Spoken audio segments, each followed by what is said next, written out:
find someone's Instagram from Snapchat. So there is no direct way that you can easily connect to the Instagram from the Snapchat. However, what you can do is try reopening the app and head to the profile which you want Instagram link.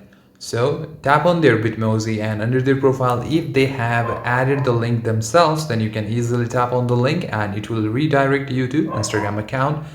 However, if they haven't added, you cannot find their links. So what you can do next is go and see their name at the chat option and copy the name. Now try searching that name on the Instagram, and luckily if you find it, then you'll easily send a request and you'll be able to add the person in Instagram. If not, then there is no other way. So you can add anyone on the Instagram, or what you can do, the easy way is you can directly ask them their Instagram profile to share on the Snapchat chat icon.